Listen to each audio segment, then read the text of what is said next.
Defendant appeals from a judgment convicting him after a jury trial of murder in the second degree and criminal possession of a weapon in the second degree. Defendant's contention that the county court erred in charging the jury with respect to depraved indifference murder is not preserved for our review, and in any event, that contention lacks merit. Also unpreserved for our review is defendant's contention that the conviction of depraved indifference murder is not supported by legally sufficient evidence. That contention is without merit in any event, and the verdict is not against the weight of the evidence. We reject defendant's contention that the evidence supports only a theory of intentional murder and not depraved indifference murder, although the evidence at trial could support the conclusion that the defendant intended to kill the victim. It also could support the conclusion that under circumstances evincing a depraved indifference to human life, defendant recklessly engaged in conduct that created a grave risk of death to another person.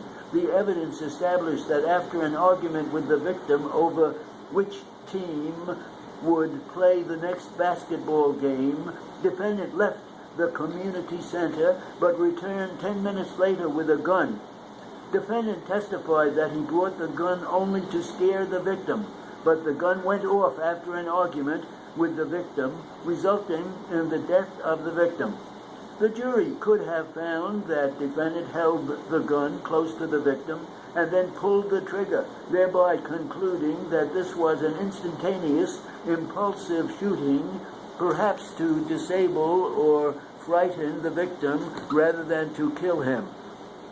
As in Sanchez, defendant herein asked the court to charge manslaughter in the second degree as a lesser included offense, in effect conceding that there was a reasonable view of the evidence that defendant committed reckless homicide but not intentional murder.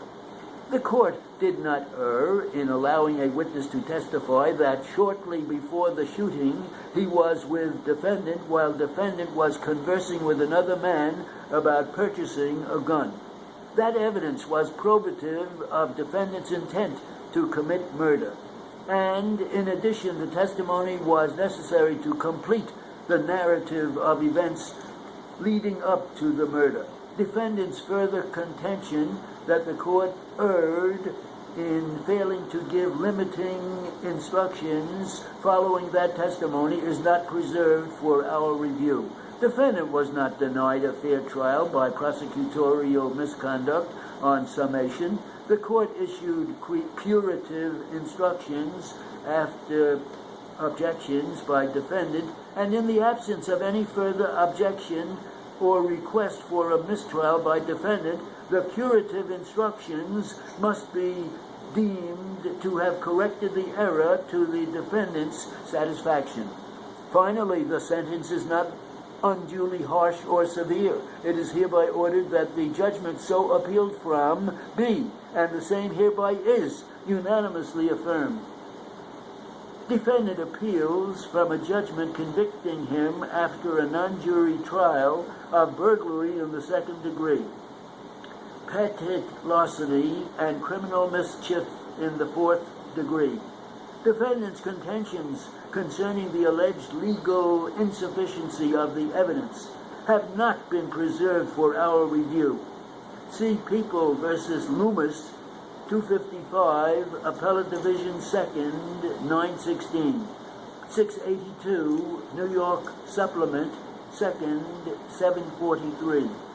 Leave denied, 92, New York 2nd, 1051. 685, New York Supplement 2nd, 429. 708, Northeastern Reports 2nd, 186. See generally People against Gray, 86, New York 2nd, 10, 19. 629, New York Supplement 2nd, 173. 652, Northeastern Reports 2nd, 919. And we decline to exercise our power to address those contentions as a matter of discretion in the interest of justice. Contrary to defendant's further contention, the verdict is not against the weight of the evidence with respect to the burglary charge. Although defendant had spent 4 nights at the complainant's apartment with the complainant's permission, defendant had no reasonable basis for believing that he had a possessory interest in the premises after the complainant had asked him to leave the premises approximately 1 week earlier. See Penal Law, Section 140.00.